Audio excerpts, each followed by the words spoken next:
today, I thought I'd break out the Peruvian.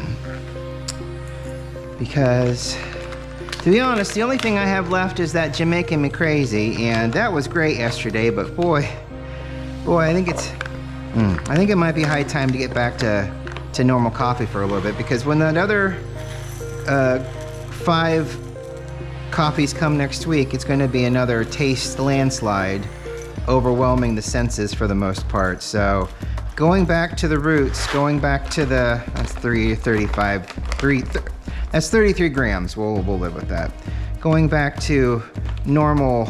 I mean, normal is subjective, especially at this point, but going back to coffee for a day might be ideal. It's funny, I kind of said on social media yesterday, out of all the ones that my husband decides to watch or listen to, it's the one where I mentioned the fact that I screwed up on a Kickstarter and got cheated out $160 some odd. He said, I only listened to like a little bit of it. He said it was long. And I'm like, yeah, I think it was only 16 minutes. I've gone on for a half hour in some of these videos, and that's with cutting out another 45 minutes of me talking. I mean, holy cow. And I'm like, that's long? He does have a very short attention span sometimes, though, unless he's laser focused on something.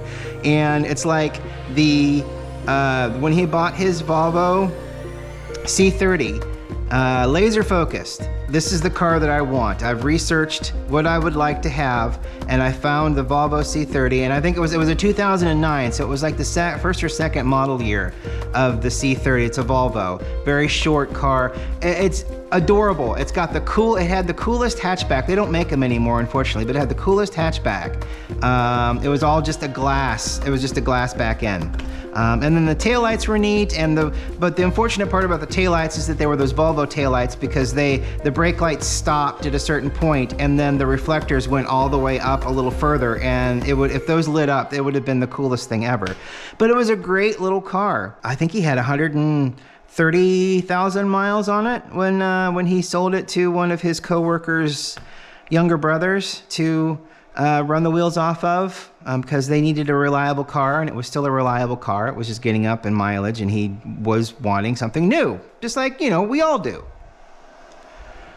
So, and then the Polestar 2 was the exact same thing. He wanted an electric car, and he was looking at the Chevy, is it Bolt? Is it the Bolts?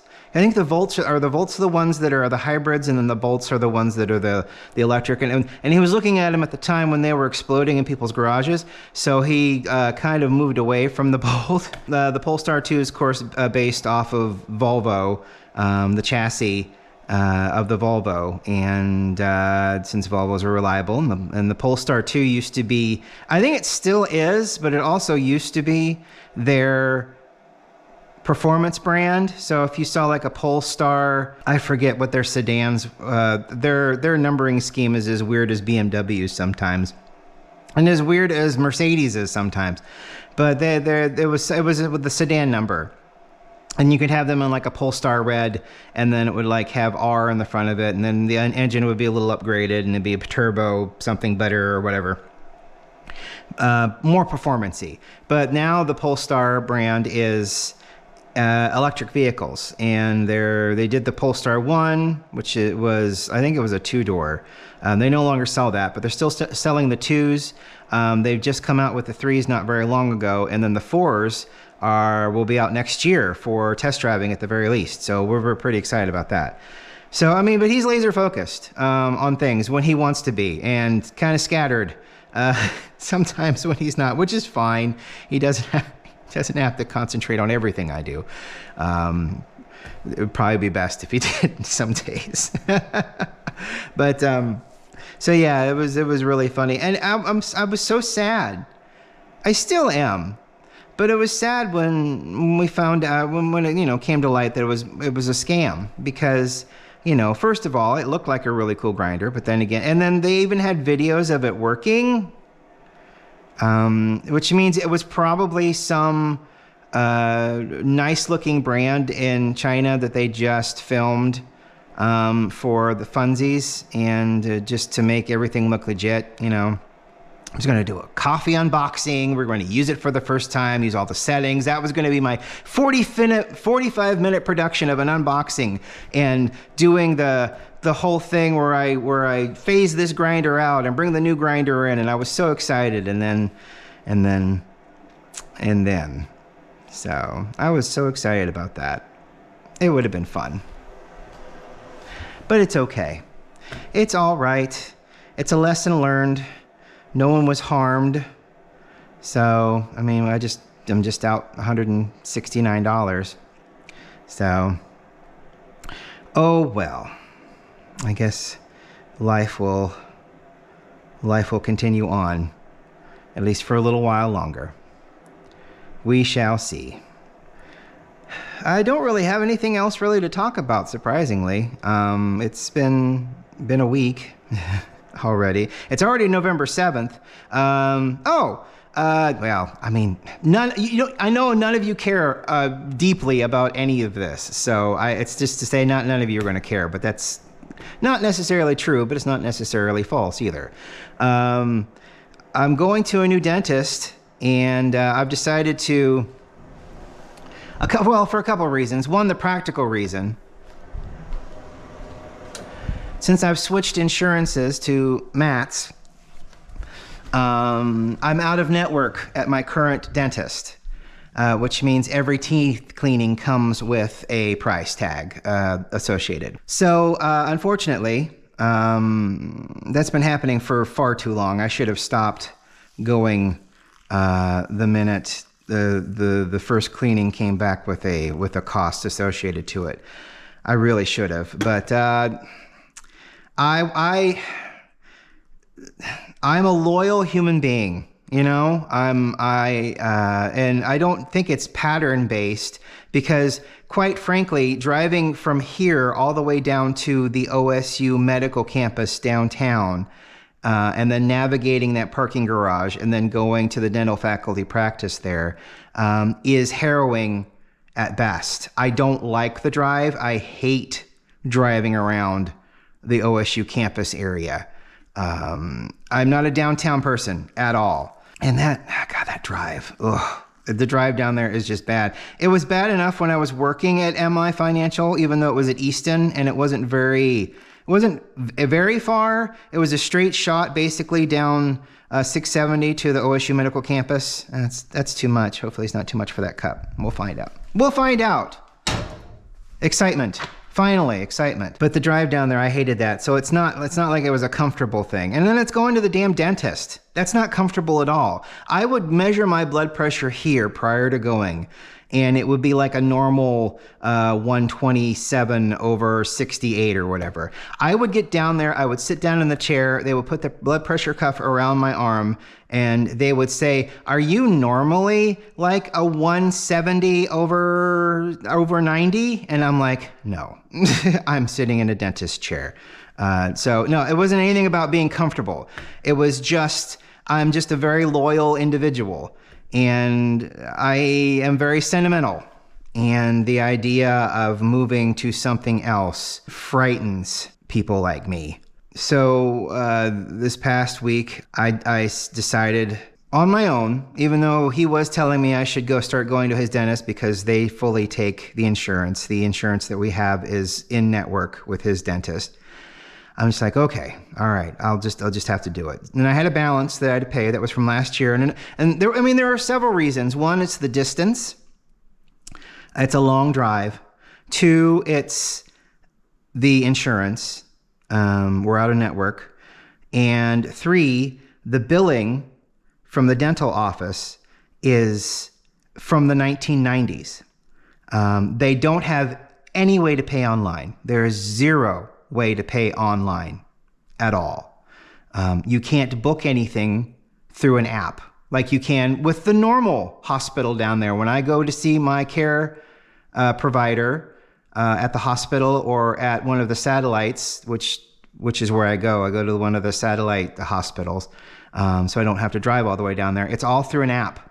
So, and I'm sure if you have experience with going to a doctor these days, A lot of the stuff is through an app. You either have to call the dental office or you have to write a check and send it through the mail to the dental office. On top of that, the bills don't show up for 3 months. Sometimes 4 months, they won't bill out. And in this case, we received the bill after the HRA that we have, or HSA, or whatever it's called now, the card that we use in order to cover deductible costs and stuff like that, had gone away and has become the new one. So anything we couldn't use the new card for stuff that was performed in the prior fiscal year, and anything done in the fiscal year that was billed after is now our problem. So, and I've talked about his insurance before and how terrible it is, and how it is definitely not focused on the insured as much as it is focused on hoping that the insured get frustrated enough. They figured out people's patterns, and I'm sure most of the patterns are people go to their doctors in October and then they're not billed until November sometimes. So, no one wants to go through the process of trying to get that taken care of. So, and that's a thing. It's not, we've every which way but loosed it. We really have, trying to figure out a way to make this work. And I'll just have to start going to appointments in like September or November. I can't do anything in October because the end of the fiscal year is October 31st for the insurance. And then new insurance information comes out. And it's absolutely ridiculous. And, unfortunately, it's something that we have to live with. I say unfortunately, we're grateful to have insurance, but it's still something you have to deal with. One of those things where it's just a cumulative issue. So, but I'm grateful that we have insurance. So their billing cycle sucks, and so we have to dance around that. So, and with the dental office, it was always, if I had something done in August or even late July, we may not see that bill until this month. And that's just not feasible, especially when the billing structure of the insurance is the way it is. So that's the other reason. That's the other reason why. So I'm going to a new dentist, and it was scheduled for the first of the year in January. And the lady on the phone's like, "Do you want to sign up for something earlier?" Because I was like the 14th or 15th of January, and she's like, "You want to sign up to try to get something earlier?" And I said, "Sure, why not? It might not happen." And I made this appointment last week, and it's a new patient appointment.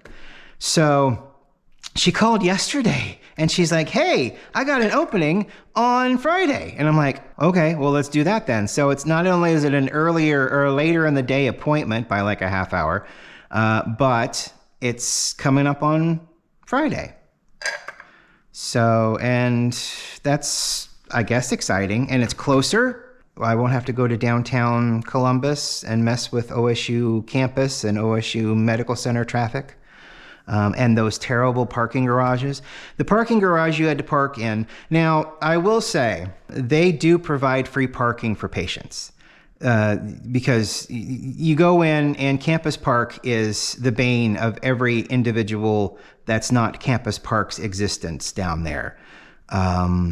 They will tow people that park, or they charge people that go to the emergency room, which I think is predatory. It's just an awful thing.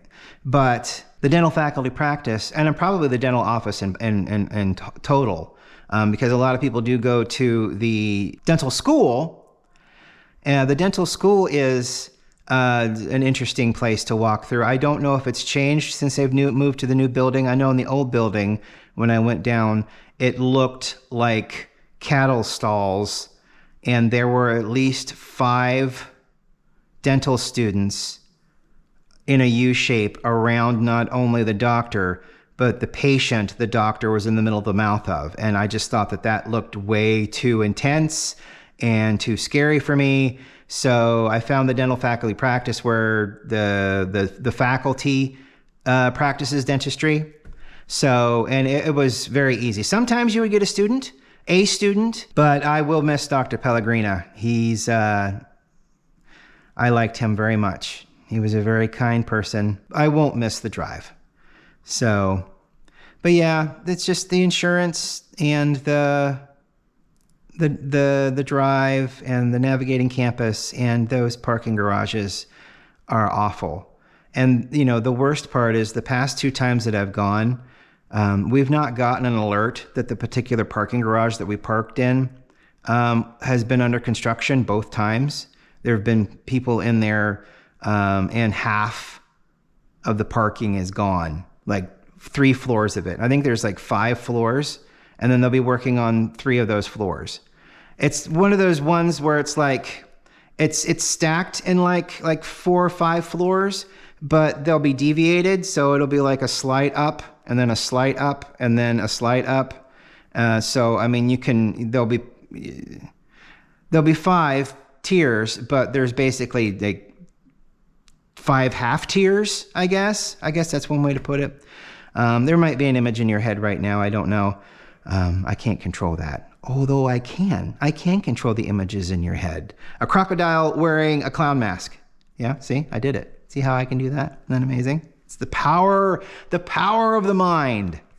It's the power of, it's what my OPD, who can go fuck himself, always used to say when he was trying to teach me how to be on the air. It's the theater of the mind. You give them a scenario. And since it's radio, you know, it's always, I mean, since the days of the Shadow Knows and War of the Worlds and such and such and so, it's always playing to the mind. You know, you paint the picture in words, and the imagination takes over the rest. So it's just one of those things. It's about the only thing he ever taught me. I mean, there were 2 things. It was the theater of the mind thing, and then it was his scenario about being brash or loud or obnoxious on the air, especially if you're just starting out. It's like you start at the beginning of a party, you walk in and you're brash and obnoxious and you're loud and you're, you know, everything is great and blah, blah, blah, and you're just loud. And by the time you get to the middle of the party, everybody at that part of the party has gotten tired of you. And by the time you get to the other side of the room at the end of the party, people don't even want to look at you because you're just obnoxious. So it's just one of those things where, you know, it's a gradual thing. You start at a certain point, let everybody get to know you, and then you let a little bit more of your personality go as you get further into the room, and a little bit more of your personality go as you get into the room. And by the time you're down to the end, you know, you're a breath of fresh air rather than old news that they've been listening to since the night started. So, you know, those are the 2 things that he kind of got through my head, that I still retain to this day, even though he was a lot of the cause of my stress and pain and depression going through radio. That only putting headphones on and putting together commercials could solve. So yeah. I do love this Peruvian.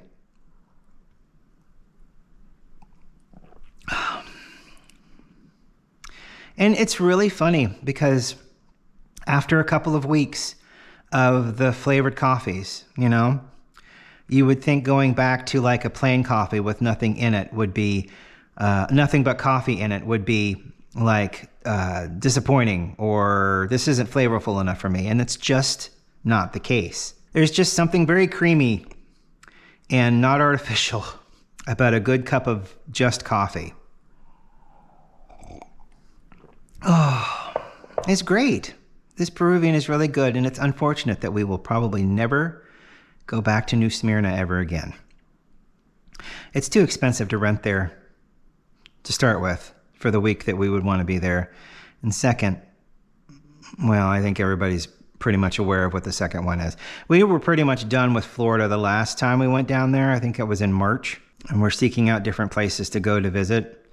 So I mean, I like beaches, and everybody started talking national parks, and I'm like, ugh. I lived in the middle of a forest all of my life. I know what trees look like. I'm fine without trees. I would love to see more sandy beaches, please. I don't need trees. And cold. The more clothes that I have to wear for a vacation, the less fun it is for me, which sounds a little weird now that I'm saying it out loud. But you know, address it as outside. You know, if I got to wear a layer of flannel and long pants and hiking boots, that's not a vacation. That sounds like work. The more clothes I wear, the more work it is. It just makes sense. Thank you so much for watching today. I really appreciate it. Thank you for watching this week. I know. Hopefully you've been watching long enough to know that I know. And we will take this one day at a time. Fortunately, we're already 7 days into November. Unfortunately, that's just bringing us closer to the holidays. I don't know how much of a holiday it's going to be this year.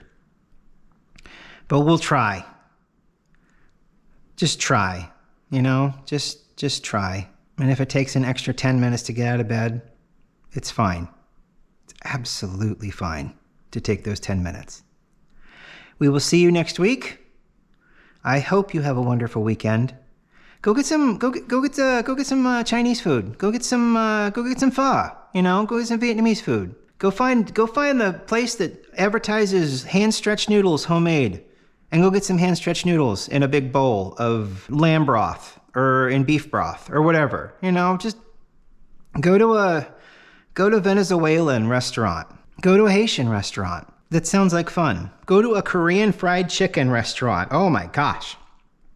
You walk into a Korean fried chicken restaurant just expecting good chicken, and the fries are amazing. And then you can coat those fries in cheese powder. Oh my God. Wow. You go in looking for one thing and you come out with 5 different things that you're like, I want to come back and try that. Those are the best experiences. I hope you have a great weekend. We'll talk to you next Tuesday. See you later. Get a cup of coffee. Bye.